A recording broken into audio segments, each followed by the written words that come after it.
The chill of artificial starlight fell across the control panel of the repair ship, Starfixer 1, illuminating a series of blinking consoles, each one gently pulsing to the hum of the vessel's life support systems.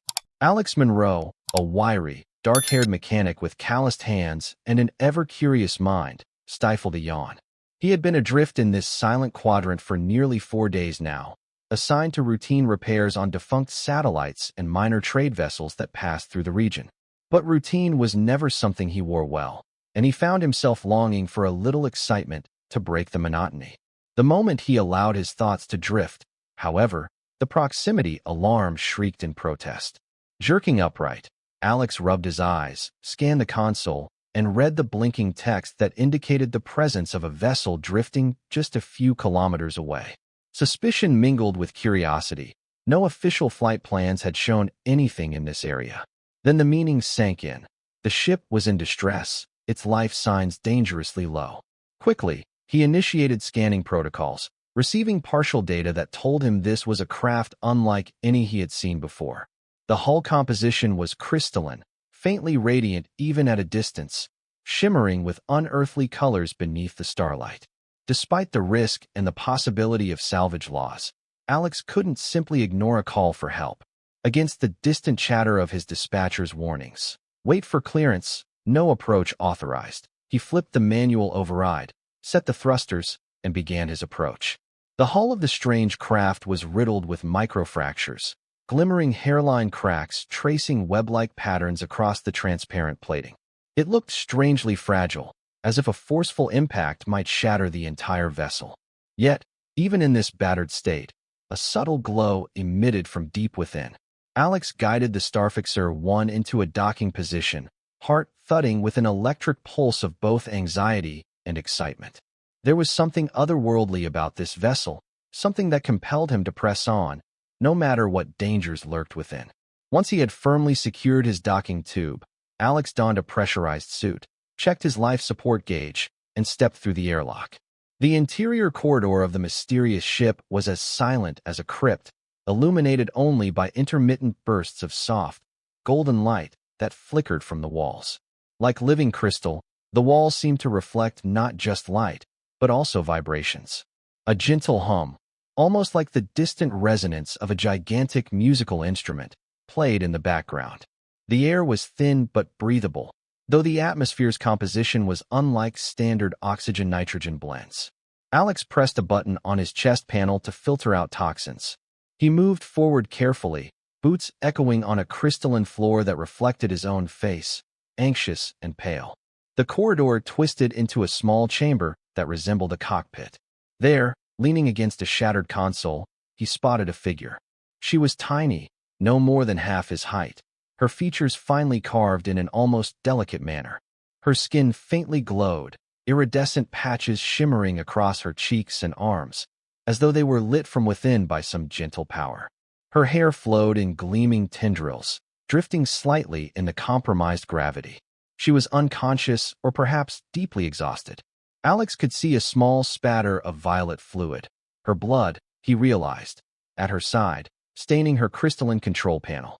Without thinking twice, Alex knelt at her side, carefully lifting the alien woman's slender form. He could feel her heart fluttering, a rapid thrum, so quick and faint it reminded him of a hummingbird. His instincts as a mechanic came second to none, but now he found himself needing a different sort of fix, one for a living being rather than a machine. "Hey," he said gently, though he had no idea if she could understand him. "I'm Alex. I'm here to help." Only a faint reply escaped her trembling lips, a thread of sound that might have been a word in her language, or simply a pained moan. Around them, the lights in the corridor began to flicker more rapidly, and he sensed the entire ship thrumming with either distress or partial system failure. Scooping the alien into his arms, Alex slowly carried her back through the corridor. He had to see if he could stabilize her in the Starfixer 1's med bay, at least with some rudimentary medical care. As he walked, the ship itself seemed to protest, generating sudden bursts of static discharge. One arc of shimmering lightning nearly singed his suit's fabric. Mustering quick reflexes, Alex twisted his body out of the way and shielded the alien woman from the surge. It was as if the vessel sensed the occupants' failing life signs and lashed out instinctively, wanting to protect its pilot. He had heard rumors of biotech crafts linked to the life force of their operators, but it was only rumor, until now. Once he stepped into the docking tube, he felt the tension subside, but there was precious little time. After cycling the airlock, he called out to his onboard computer for a basic medical analysis. "Identify life form if possible," he ordered, voice slightly muffled behind the faceplate of his helmet. A beep, followed by partial readings, indicated an unknown biology, luminescent cells, and traces of crystal-laced tissue that defied the standard anatomical references in the Starfixer's database. The only immediate directive the system provided was that she needed stable pressure, an infusion of something to replenish fluids, and a chance for her internal luminous mechanisms to recover. Alex placed her on a padded bench, carefully set the Starfixer's instruments to scan for vital signs, and grabbed the best approximation of an intravenous feed. He lowered the oxygen percentage slightly, suspecting her species might need a different balance of gases. Then, gently, he fed a solution that was as neutral as possible, hoping it would nourish rather than poison. Minutes ticked by with agonizing slowness, and every second, he feared she might fade. But just as he began to lose hope, the faint glow on her skin seemed to intensify. Her eyelids fluttered, revealing eyes that glowed like twin stars. Irises laced with shifting bands of color, from pale violet to deep sapphire. There was terror in those eyes, but also recognition. She tried to speak, and although Alex couldn't understand her words, he sensed she was thanking him. He could only respond with a gentle nod. He pointed to himself. "Alex," he said. Then he motioned softly to her. Her voice quivered as she answered, Leora. That was the start of it all, that soft syllable. A spark of connection. When Leora's voice fell silent again, Alex hurried to check her vital signs. They were stabilizing, but just barely. Now that she was conscious, maybe she could let him know what kind of further help she needed. But first, he had to see if her ship was leaking radiation or on the verge of meltdown.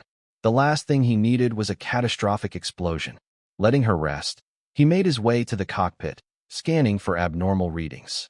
The sensors showed minimal radiation, but significant structural damage. The ship was definitely not flight-worthy in its current state. After making a preliminary assessment, Alex realized he needed specialized materials to repair the crystalline structure, resources he didn't have on the Starfixer 1. He attempted to contact his dispatcher, only to be bombarded by orders not to engage with alien craft. "We'll send a containment crew, just hold your position." The voice crackled through the comm. Alex flicked off the switch in frustration. The notion of leaving Leora to the mercy of what was effectively a salvage or containment operation was unthinkable. He had to do something else, something more immediate. Returning to the med bay, he noticed Leora had sat up, a radiant luminescence dancing across her fingertips. She seemed to be testing her strength, murmuring quiet notes in her own language. He approached cautiously, once again repeating his name to help calm her. She pointed to herself, "Leora." Then with effort she gestured, Mari, which Alex guessed was her species. He nodded, though the context of the word was uncertain at best. "Lamari," he said, letting the syllables roll off his tongue. In response, her eyes lit up with some mixture of relief and cautious curiosity, as though pleased to see he was taking an interest in her origins. Carefully, Alex tapped a portable translator he carried, a rudimentary device that might pick up enough phonetic clues to form a bridge. Holding it out to Leora, he motioned for her to speak again. She regarded the device with a wary look, then spoke softly into it. A moment later, an electronic voice sputtered out a broken translation. "My ship is my life. Hurt. Raiders, small. Must fix." The translation was choppy, but it got the message across. Her ship was, in a literal sense, bound to her life force. It was severely damaged, and raiders were involved. Heart pounding with sudden urgency, Alex understood. If she didn't fix her craft, her own life could be jeopardized. Realizing time was of the essence, Alex guided Leora back into her own ship, helping her stand on wobbly legs. Every step they took seemed to awaken some pulse within the vessel's crystalline corridors. The walls glimmered, occasionally sending out delicate chimes that sounded like bells in distant cathedrals. Though still weak, Leora pointed out small compartments containing luminous slivers of crystal. Alex suspected these might be key components for patching the structural fractures. He took her direction, sliding pieces into specialized housings while she directed small waves of luminous energy from her hands. Where the crystals were fitted into place, they began to fuse with the walls, sealing cracks in a near-miraculous display of biotech synergy. The ship's lights grew brighter, though still flickering. More than once, Leora had to pause, leaning on Alex's shoulder for support, her breath ragged. Each time, her eyes would meet his, and though only a few words of her language were decipherable, a mutual understanding passed between them. He was helping her, and she appreciated it beyond words. They worked in tandem, forging a kind of cosmic empathy across the barriers of culture, size, and biology. But the repairs were far from complete when a shrill alarm cut the air. Through the shattered viewport, they saw another vessel approaching, a small, sharp-edged craft bristling with weaponry. The raiders, evidently returning to pick at their wounded prey. At once, Leora's eyes filled with a fierce glow, as though a blazing spirit dwelled in her tiny form. She clutched Alex's hand, urgency radiating from her. He had no illusions about a direct fight. He'd be hopelessly outgunned. Yet fleeing wasn't an option while her ship remained in critical shape. Racing back to the Starfixer 1, Alex quickly booted up his own systems. He hammered on the controls to power up defensive screens, meager though they were, and tried to prime thrusters for evasive maneuvers. Outside, the pirate vessel fired a warning shot, a beam of sizzling energy that grazed Leora's craft, leaving a trail of molten crystal. Leora took the co-pilot's seat, now connected to the Starfixer systems via the translator device, flinging words Alex barely understood, but the gist was clear. She was guiding him on how to integrate some of her ship's leftover power cores into the Starfixer. Alex's eyebrows shot up. Attempting to fuse alien biotech with his own vessel on the fly was madness. But with no alternative, he yanked out the power couplings from a side panel, exposing a nest of wires, sparks dancing in the vacuum. Leora pressed her glowing fingertips to the wires, letting ribbons of energy flow. All at once, the Starfixer's console lit up with shimmering luminescent patterns, its thrusters whining at a pitch they'd never reached before. "Hold on," Alex muttered. With a flick of switches, he accelerated. The Starfixer 1 spiraled around the raiders, banking hard to avoid a second volley. The ship's new hybrid power surge gave them astonishing maneuverability. On the display, the raider craft slowed in surprise, likely unable to track them. Leora, tiny though she was, wore a determined expression. She pointed toward a gap in a field of drifting asteroids, signaling for Alex to follow that route. He complied, trusting her instincts. The raiders, possibly baffled, fired blindly, scorching the edges of the asteroid field. Twisting the Starfixer around precarious rocky debris, Alex clenched his jaw. He had never flown quite like this before, the controls throbbing under his grip as if the craft were alive. Between Leora's guidance and his own adrenaline-fueled reflexes, they outmaneuvered the attackers, slipping into an uncharted region filled with swirling cosmic dust. Finally, the raiders fell behind, their silhouettes fading into the haze. The tension lingered, though, as Leora's energy drained. The hybrid power they had created was short-lived, and the Starfixer systems began to flicker under the strain. Once they were certain the danger had passed, Alex drifted the Starfixer 1 beside Leora's vessel. Both ships needed repairs now, but Leora's more critically. She had collapsed from the effort of channeling her luminescence into the Starfixer's conduits. Lifting her gently, Alex carried her back into her own crystalline corridors, seeking a central chamber she had pointed out earlier as crucial for regeneration. This chamber, ringed by pale pillars of crystal, looked almost like a temple. A slight vibration hummed as they entered, a resonant chord that tickled the edges of Alex's consciousness. At the center was a raised platform that glowed with an inner heat. Leora beckoned for Alex to place her there. Laying her down, he watched in awe as the columns began to pulse with light, reacting to her presence. A surge of warmth spread through the chamber, and he felt the faint thrumming of her heartbeat synchronizing with the vibrations around them. But the rest of the ship was failing. The structural fractures reopened in some areas, and the main engines were completely offline. The only option left was an emergency jump to a safer location, somewhere they could attempt a more thorough repair. Yet the ship's jump drive, a cluster of intricate crystals, was fragmented. No choice, Alex sighed. He glanced at Leora, who opened her luminous eyes, nodded once, and pointed again to the translator device. It took him a moment to realize she wanted him to connect the translator to the jump drive console. After fumbling with the interface, lines of alien text scrolled across a small panel. The translator tried its best, spitting out instructions. Synchronize. Must gather energy. Must trust pilot link. That was the biggest hurdle. Leora's vessel was intimately linked to her, but in her weakened state, it might need a second anchor, another living being to help power it. Heart-pounding, Alex considered the risk. Would hooking himself into an alien craft harm him or even kill him? He thought of the raiders still out there, possibly regrouping. He thought of leaving Leora to a fate of drifting helplessly in the void. No, he couldn't. He pulled off his gloves, pressed his palms to a pair of faintly glowing crystal panels, and closed his eyes. A sensation like warm electricity coursed through him, a gentle yet insistent push at the edges of his consciousness. For an instant, he glimpsed fleeting images, stellar vistas, swirling colors, the sense of ancient knowledge pulsing like a living tapestry. Then, as quickly as it began, the sensation subsided, leaving behind an awareness that the ship's jump drive recognized him. He felt the crystals glow brighter under his palms, their surfaces smooth, yet subtly vibrating with intangible energy. The entire vessel groaned, as if it were both in pain and also rallying for one last push. A swirl of prismatic lights gathered around the central dais where Leora lay. She raised her arms, and shimmering waves danced from her fingertips, merging with the crystals.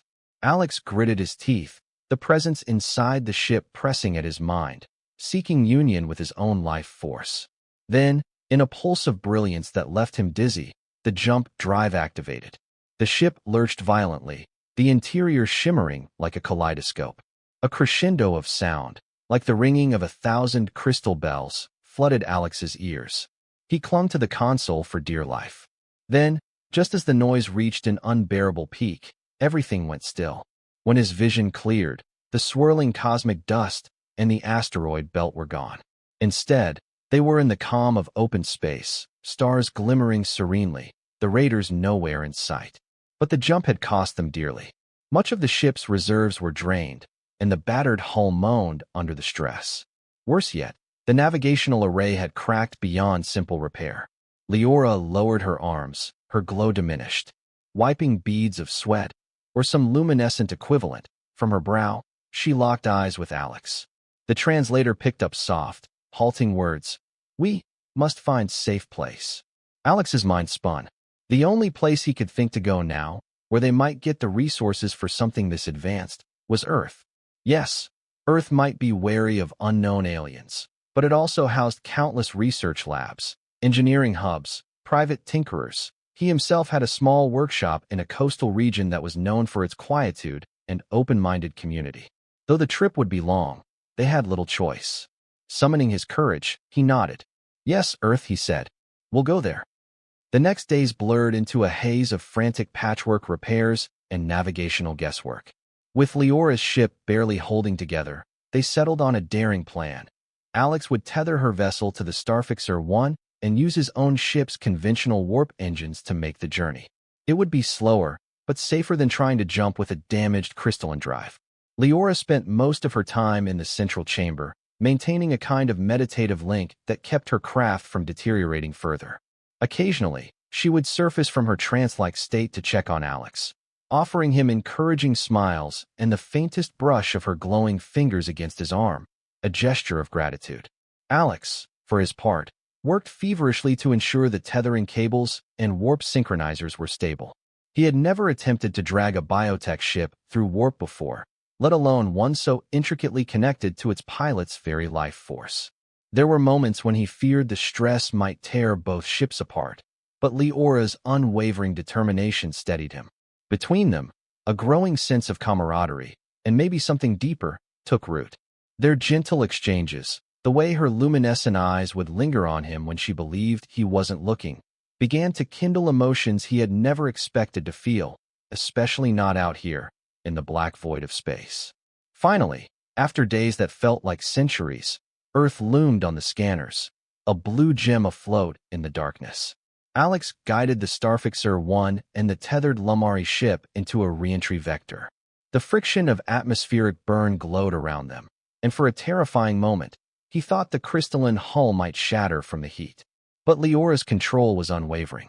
They descended through swirling clouds, the ocean glimmering below like liquid sapphire. Soon, Alex maneuvered them to a remote coastal area, scattered with rolling dunes and rocky inlets. With a final groan, the two ships set down, their hulls steaming in the cool morning air of Earth. Once the hiss of the engines died away, Alex powered down the Starfixer 1. The local authorities would be alerted by now, but he had chosen a secluded region to minimize immediate scrutiny. He hurried to Leora, finding her in the pilot's chamber, leaning heavily against a fractured control panel. Her glow was almost gone, the translucent sheen of her skin now dim. Gently lifting her, he led her out onto the shore. A breeze carrying salt and the tang of seaweed caressed them. Leora's eyes widened, the faint luminescence flickering in wonder as she took in the swaying grasses, the rolling surf.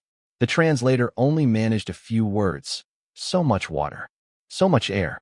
Alex chuckled softly, setting her down on the soft sand, where the golden light of the rising sun fell on her. Slowly, warmth returned to her cheeks. He explained that Earth was mostly water, that humans built their civilizations along such coasts for millennia. She listened intently, though every so often a wave of pain would make her wince. They needed a place to hide and to work on repairs, somewhere they wouldn't be disturbed by government forces or curious onlookers. Fortunately, Alex had a small workshop not too far from this coast, a place where he tinkered with custom mechanical projects. Though it lacked the advanced tools for crystal technology, it was a start. With caution, he reached out to a few trusted contacts, quietly persuading them to bring supplies and keep their mouths shut about his unconventional friend. Over the next week, they transported Leora's craft under the cover of darkness, piece by piece, to a hidden warehouse near the workshop.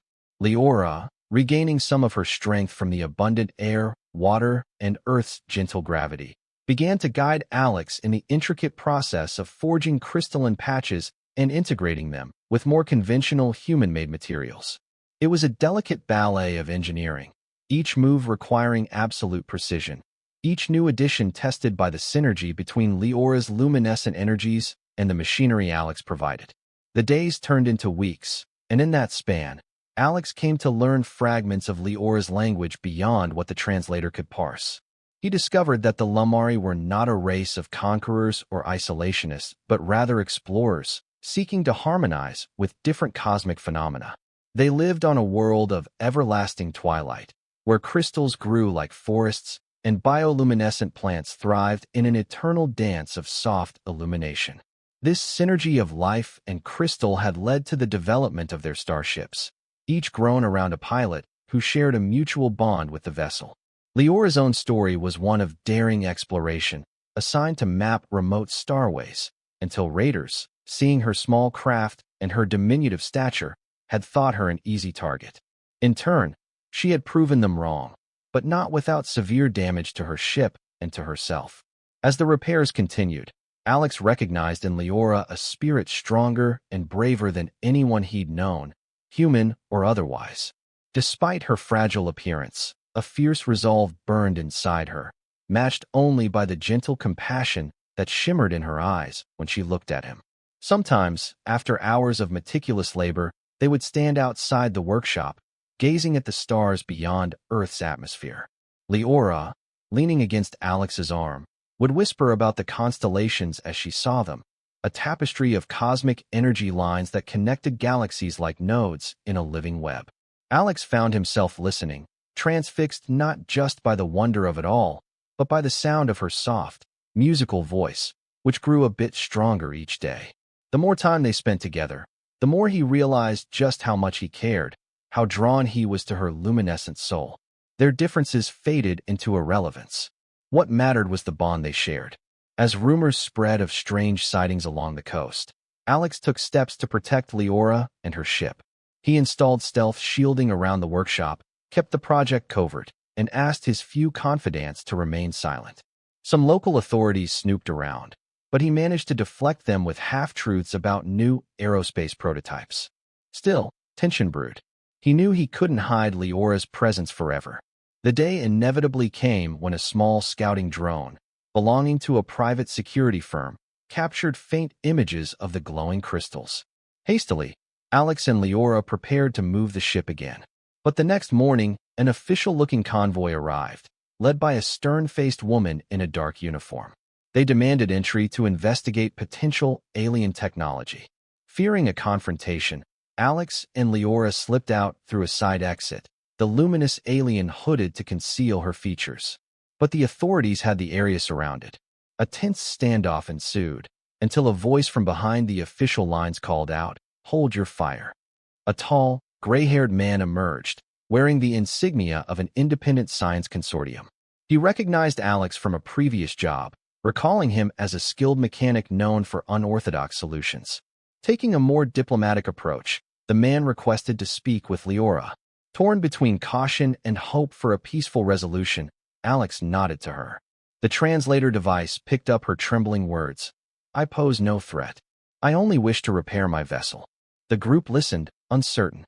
Earth had always been rife with speculation about alien contact, but rarely had it come so openly, so gently, in the form of a tiny, glowing woman and her shattered crystalline ship.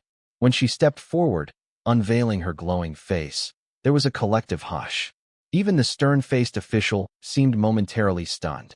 The man from the consortium raised a hand, signaling for calm. He turned to Leora and asked if they could help. It was the first time Alex had witnessed a glimpse of official acceptance. Part of him wanted to recoil, but Leora gently squeezed his hand, her eyes shining. She had faith that not all humans were cruel or exploitative. If they could form an alliance, perhaps they could speed the repairs and share knowledge that might benefit both worlds. With cautious optimism, Alex negotiated a temporary partnership. A discreet arrangement was made. The consortium would provide advanced materials and scanning equipment in exchange for partial research access, all under strict confidentiality. In a newly secured hangar, Leora's ship underwent deeper diagnostics. Scientists marveled at the crystalline structures, measuring energy flows and spectrographic signatures that defied Earth's standard physics. Leora, while guarded, cooperated enough to show them how certain crystals resonated with her bioluminescent patterns. She was delicate in her demonstrations, aware that overexposure could weaken her or compromise the ship's fragile systems. Despite these new collaborations, Alex found himself fighting an internal battle. He knew the risk of unscrupulous parties trying to exploit Leora's technology for profit or worse. He had nightmares of her being taken away, dissected for research, or used as a living battery for some advanced weapon. Each time the fear rose in him, Leora sensed it. She would place her luminous hand on his cheek, reassuring him in the simplest universal gesture, trust. Some nights, they would retreat to the coastal cabin Alex had rented, away from prying eyes. By lantern light, they'd share stories. Alex recounting human legends of explorers crossing oceans centuries ago, forging bonds with unknown lands. Leora would listen, eyes reflecting the lamplight, then reciprocate with tales of her own people's journeys across starfields and cosmic reefs. Their hands would brush, and though the translator could only give partial words, the message in their shared gaze was clear. They were from two distant worlds, but a bond beyond measure was forming. They were becoming each other's anchor in an uncertain universe. Progress on the hybrid repairs surged forward, culminating in a remarkable synergy of human engineering and Lamari crystal. The vessel, once on the verge of destruction, now gleamed with newly shaped panels that combined Earth alloys and shimmering crystal nodes. A smaller, more efficient jump drive was designed, capable of short-range hops within solar systems. The consortium scientists pressed for a demonstration, but Leora insisted that the vessel needed to realign with her own energies first. So they waited. Meanwhile, a separate project took shape in the workshop, a miniature crystal interface that Alex and Leora had begun tinkering with in secret. This interface, no larger than a palm, was something of a personal bond artifact. Leora explained, using her halting translator, that in Lamari tradition, Close companions or mates sometimes exchanged crystals attuned to their shared resonance. For them, this would serve a dual purpose, not only a sign of commitment, but also a way for Leora to remain grounded in Alex's presence when the time came to fully power the ship again. As the weeks turned into months, they refined the design, shaping a slender crystal that glowed softly when Alex held it, resonating with his own bioelectrical field in a way he scarcely understood. Leora's eyes would sparkle whenever he picked it up, as though the future she once thought impossible was becoming real.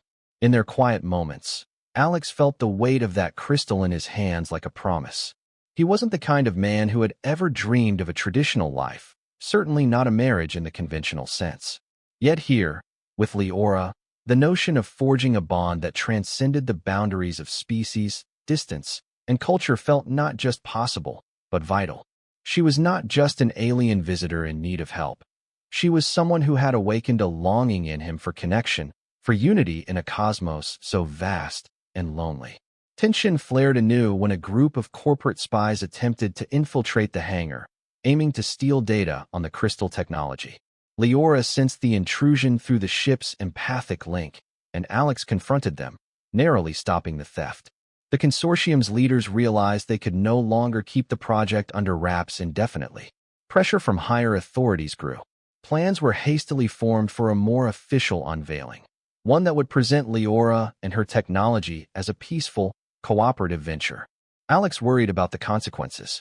Governments rarely reacted gracefully to unexpected contact. He and Leora discussed the matter at length, aided by the translator that had become more adept at bridging their linguistic gap. Ultimately, they decided that secrecy was no longer viable, and the best way to ensure Leora's safety was a measure of public awareness. So the stage was set for a carefully orchestrated press conference, with minimal public attendance but broad media coverage. On the appointed day, Leora, garbed in a simple cloak, stood beside Alex in the hangar where her ship now rested in resplendent repair. Cameras flashed, and reporters fired off questions, many of which had no easy answers.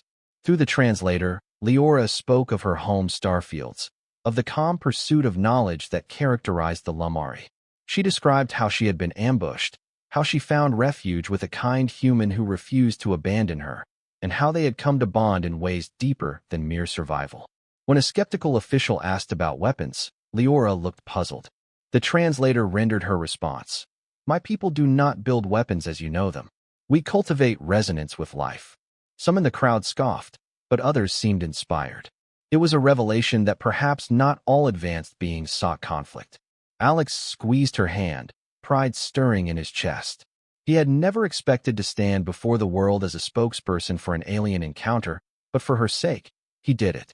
And in that moment, he saw a flicker of hope in the eyes of many who watched, a glimmer that said perhaps humanity could learn something from this small, glowing traveler. The next few months were an unprecedented whirlwind for Alex and Leora. Offers of research, collaboration, and even corporate partnerships flooded in.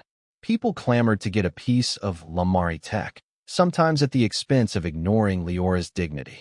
To Alex's relief, the consortium, though not perfect, set boundaries that shielded Leora from relentless exploitation, insisting that any use of the technology be guided by ethical oversight. Leora herself took part in carefully selected demonstrations, showing how she could meld her bioluminescence with specially designed human equipment. One day, she used her luminous gift to help power a coastal town's emergency grid during a power outage, a symbolic gesture that captured hearts worldwide. Slowly, acceptance grew. Not everyone, of course, welcomed her. Protests occasionally flared, fueled by conspiracy theories or xenophobic sentiment. Yet more people than not looked upon Leora with wonder, seeing her not as a threat, but as a living testament to the cosmic tapestry of which humanity was only a thread. As for Alex, life changed in ways he could never have anticipated. He found himself at the center of an interstellar bridging effort. But behind the cameras and the excitement, he cherished the quieter moments with Leora most. Late-night walks along the beach under a sky full of stars, her tiny hand entwined in his, her glowing eyes reflecting the moonlight. The mechanical complexities of her craft became secondary to the emotional complexities of their bond. He was teaching her Earth idioms, laughing when she took phrases too literally, while she taught him how to sense subtle vibrations in the world around him, closing his eyes until he could feel the thrumming heartbeat of the ocean. On more than one occasion, they stayed up until dawn, her head resting against his shoulder, discussing the shape of tomorrow, a tomorrow that might see them forging new star routes, or perhaps living quietly by the sea, or a mixture of both. Each possibility felt more wondrous than the last. One crisp morning, with the sun barely peeking over the horizon, Alex guided Leora to a secluded cove where the waves lapped gently at smooth rocks. There, he presented her with the small crystal interface they had designed together, now crafted into a delicate pendant. He held it in trembling hands, heart pounding. "Leora," he began, voice husky with emotion, "I know our worlds are far apart, but you and I have come so close. Your spirit, your kindness, they've changed me. I want us to face the future together." The translator sputtered the words in Lamari, but it couldn't capture the raw feeling in his voice. Still, Leora understood. Tears, iridescent tears, shimmered in her eyes, and she clasped the pendant, pressing it to her chest. Its glow intensified, resonating with her own luminescence. "Yes," she whispered, no translator needed. In that moment, as a gentle breeze carried the scent of salt and morning dew, Alex bent down, placing his forehead to hers. The crystal between them pulsed with a soft hum, a living testament to two souls finding harmony across the gulfs of space. Whatever storm lay ahead, they had each other. Over the following days, preparations began in earnest for a ceremonial bonding that would honor both human and Lamari traditions. The consortium, with typical bureaucratic zeal, wanted a grand public event to showcase cooperation between species. However, Leora and Alex preferred something intimate, with only close friends, a few supportive scientists, and maybe a local official or two to make it legally recognized by Earth standards.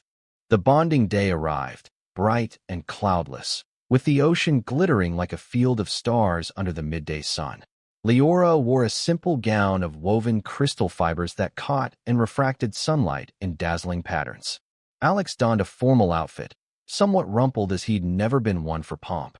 They stood at the water's edge, hand in hand, as a small gathering looked on. A local officiant, slightly nervous but earnest, stepped forward. Alex and Leora exchanged words of promise. She spoke phrases in Lamari that Alex had practiced reciting, each syllable shaped by centuries of meaning in her culture. He responded with heartfelt vows in English, speaking of love, trust, and the vow to cherish their union as something sacred, bridging not just two people but two worlds. Leora slipped a tiny luminescent crystal ring onto Alex's finger, while he carefully placed the pendant around her neck. A hush fell over the gathering, as if even the sea held its breath. Then, in a burst of applause and tears, both human and alien, the ceremony concluded, sealing their bond. The day was filled with celebration, modest though it was. Friends toasted with sparkling drinks, while Leora demonstrated a delicate dance of light, swirling patterns around her fingers in a silent expression of joy. Alex's heart felt full to bursting. In the weeks that followed, as life settled into a pattern, the newlyweds found themselves stepping further into a shared dream, to pioneer a technology that combined the best of Earth's engineering and Lamari biocrystals. Using the small workshop as their base, they experimented with power cells, propulsion units, and even personal devices that harnessed luminescent resonance instead of conventional electricity. Word spread of these quiet successes, and soon a wave of interest, and yes, capital, came their way. With careful oversight, they ensured that profits didn't overshadow the principle of responsible development.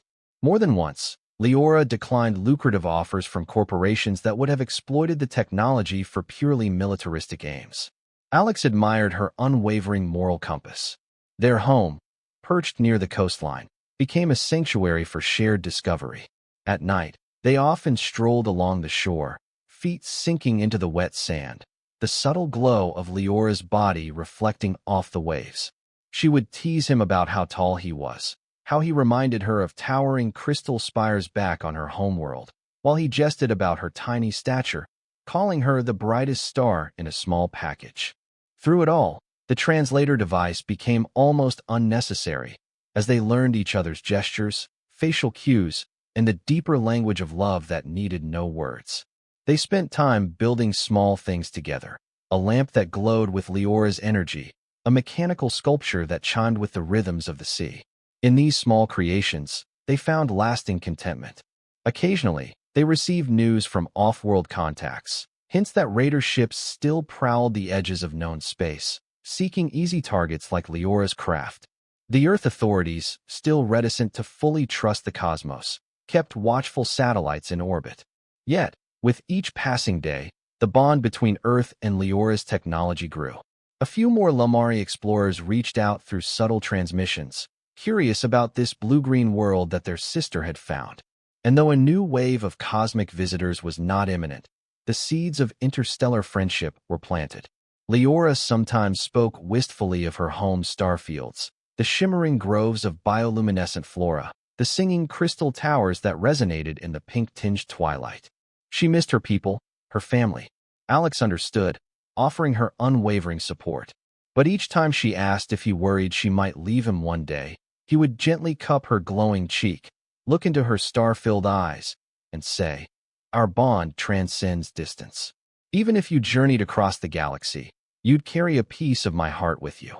She'd respond with a luminous smile, tears shining as she reassured him that she intended to stay, forging a life together on Earth, at least until the day came when they both might sail the cosmic seas side by side. With the unstoppable march of time, Earth adapted further to Leora's presence. Local children began to wave at her when she ventured outside, drawn by the soft glow that surrounded her. She took delight in small human customs, tasting sweet fruits, listening to acoustic music in a candlelit cafe, observing how the sun set in orange and pink hues before the sky turned velvet blue. She even developed a fondness for Earth's diverse clothing, layering it over her luminescent skin, giggling at how the fabrics muted or changed the colors of her glow. In turn, Alex found himself adopting certain Lamari meditative practices, learning to match his breathing to a subtle internal resonance. Over time, he felt a sharpened awareness, able to detect faint vibrations in metal or sense minute pressure changes in the environment. This newfound sensitivity made him an even better mechanic. Together, they continued refining hybrid inventions, unveiling them at carefully chosen intervals. A small personal hovercraft that ran on crystal-luminescent synergy became a local sensation, though still experimental and heavily regulated. The government tried to keep up, passing new laws for biocrystal technology. And while friction with certain powerful interests remained, the overall cultural shift was toward cautious acceptance. After all, no cataclysmic invasion had occurred, and the shining alien in their midst bore only kindness. When asked by an eager journalist if she planned to remain on Earth forever, Leora replied, "The stars are vast, but I have found a home in a human heart." The phrase echoed through news broadcasts, touching millions. For Alex, it was a confirmation of something he'd known for a while, that the greatest leaps weren't mechanical, but emotional. Life, of course, was not without its trials. A particularly harsh winter battered the coastline, storms ravaging the region. The workshop's roof collapsed under heavy snow, damaging prototypes and scattering carefully grown crystals.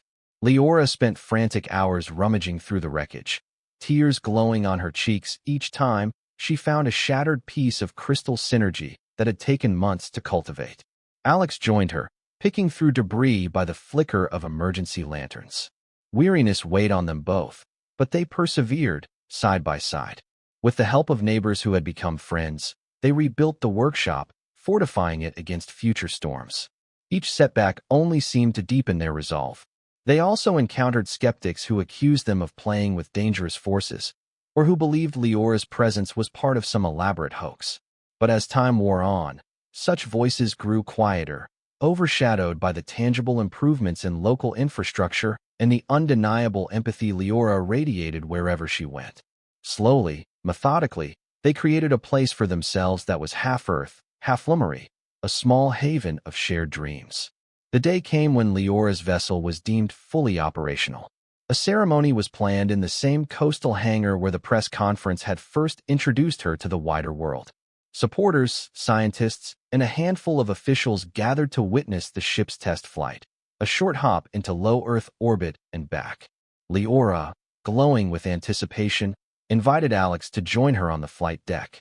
He didn't hesitate. Seated at the console, he felt the familiar, gentle hum of the crystalline panels beneath his palms. Leora's luminescent energy flowed through the ship, the walls shimmering in response. Outside, cameras rolled. With a faint shimmering aura, the vessel lifted gracefully, as though singing with delight to return to the sky. Alex's heart soared. This was everything he had worked for. To see Leora's ship, once a broken husk drifting in space, now renewed with the best of both their worlds. They arced over the coastline, soared through the azure sky, broke through cloud banks into the upper atmosphere. The sun gleamed on the hull, refracting rainbows through the crystals. For a few breathtaking minutes, they orbited the planet, gazing down at the swirling clouds and vast oceans.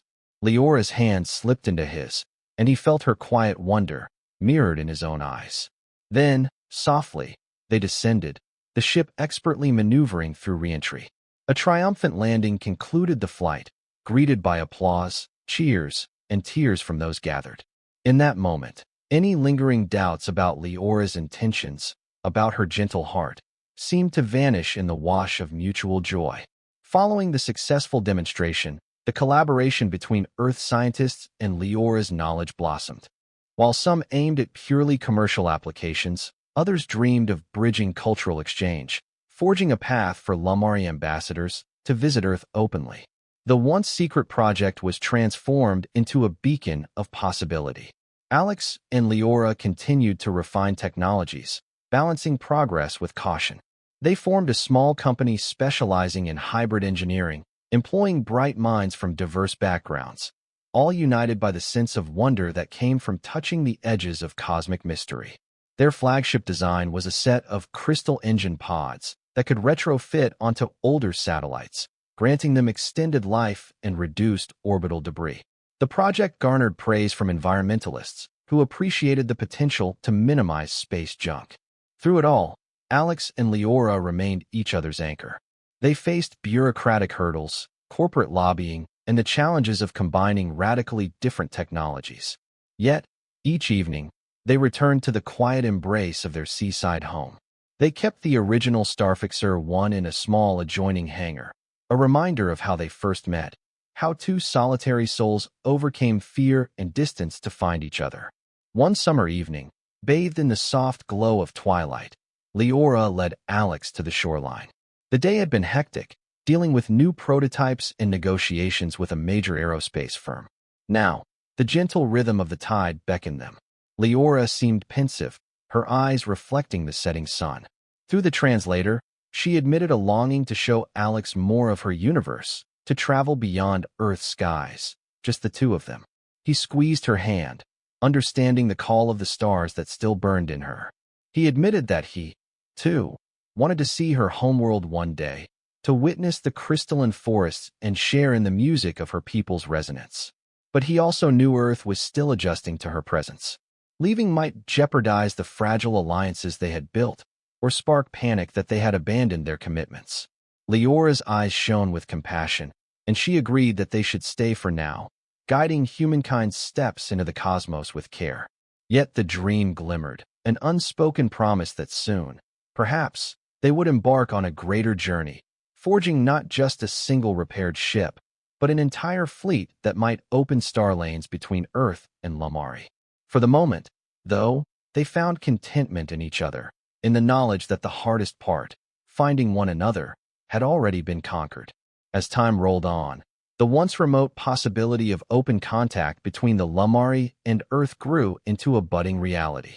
Occasional exchange transmissions arrived, though the vast distances made direct travel or real-time communication difficult. Certain Lamari scientists proposed sending an envoy to Earth, and Earth's governments debated sending an official ambassador in return. Throughout these diplomatic overtures, Leora served as a soft-spoken mediator, reminding all parties that genuine understanding required patience and empathy. In recognition of her efforts, a small Earth-based foundation awarded her honorary citizenship, a symbolic gesture that elicited both applause and controversy. When a reporter asked Leora how she felt about becoming part of humanity, she smiled gently and said, "In truth, we are all part of each other. We are made of stardust, all of us, dancing in the same cosmic winds." The quote went viral, stirring imaginations and fueling the momentum for further cosmic outreach. Some older people compared her to an ancient oracle, speaking timeless truths. Children drew pictures of her as a glowing guardian of Earth. Her small stature and gentle spirit turned out to be a powerful emblem, reminding people that even the most delicate presence can hold immense strength. Meanwhile, Alex's workshop-turned-company thrived. They employed local workers, taught them the basics of crystal-luminescent technology, and gradually expanded. The synergy between Leora's alien insights and the creativity of human engineers birthed new possibilities. Advanced propulsion for maritime vessels, self-regulating energy grids that hummed with luminescent resonance, and even medical devices that utilized subtle vibrational patterns to accelerate healing. For all these successes, Alex never forgot the simple roots from which they stemmed, an act of compassion in a lonely quadrant of space. Late at night, he would share an old bottle of cider with Leora, reminiscing about their narrow escape from the raiders and how she had clung to life. She would laugh softly, eyes glimmering, and say she was glad fate had brought their two ships together. The synergy extended to their personal bond. Having integrated aspects of each other's cultures into daily life, they navigated differences with mutual respect. Leora sometimes struggled with Earth's louder, more chaotic social gatherings, while Alex found the calm resonance rituals she taught him both soothing and slightly disconcerting. But compromise came easily in their home. Music, especially, became a shared passion. Leora was fascinated by human instruments, particularly the violin, whose strings she found akin to the resonating crystals of her world. She practiced under Alex's encouragement, producing haunting melodies that brought tears to listeners' eyes. The final test of their unity came when, after nearly 2 years of cooperative work, an unexpected communication from the same raider faction that had attacked Leora's vessel reached Earth. They threatened to launch an assault on the planet if Leora did not surrender her technology. Panic rippled through the consortium, and Earth's governments scrambled to prepare defenses. Alex stood resolute, his brow furrowed with determination. Leora, though shaken, refused to bow to intimidation. Instead, she proposed a daring plan. They would use her vessel's newly fortified jump drive to intercept the raiders in deep space, defuse the threat before it ever reached Earth. This time, they wouldn't be alone. Multiple Earth ships, enhanced with small-scale crystal-luminescent modules, volunteered for the mission. In a coordinated jump, they emerged on the fringes of the star system, confronting the raider fleet. A tense standoff ensued. Earth's newly minted defense array, guided by Leora's insights, outmaneuvered the raiders. Surprisingly, no bloodshed followed. Faced with advanced technology and a show of solidarity between human and Lumari engineering, the raiders retreated, leaving nothing but empty threats behind. It was a resounding affirmation. Tiny though Leora might be, her resilience and her bond with humanity were forces too strong to be broken by brute intimidation. When Alex and Leora returned to Earth, they were greeted by a relief-stricken populace. Celebrations broke out in the coastal towns. People lit lanterns that glowed in mimicry of Leora's luminescence.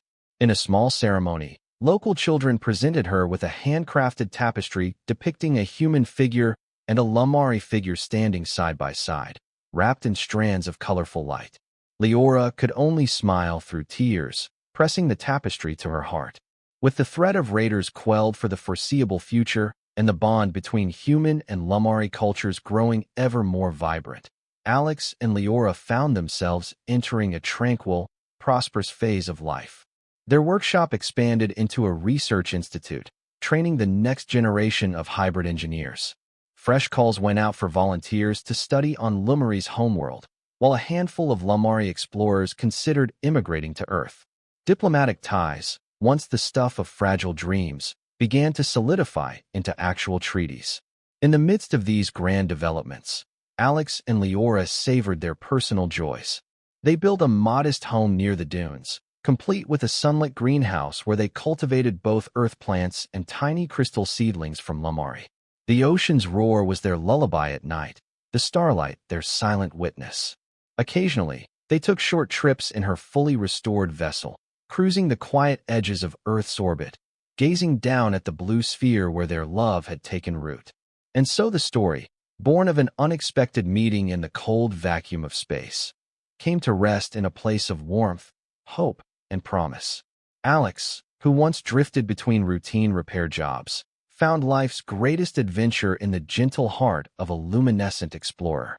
Leora, deemed too small and underestimated by those who would do her harm, discovered boundless love and acceptance in a human who saw her not as an oddity, but as a radiant, irreplaceable partner.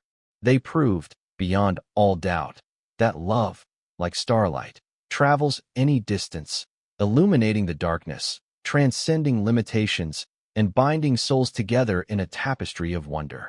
And in this bright, shared future, where Earth and Lumari gazed upon each other with understanding instead of fear, their story shone as a testament to unity.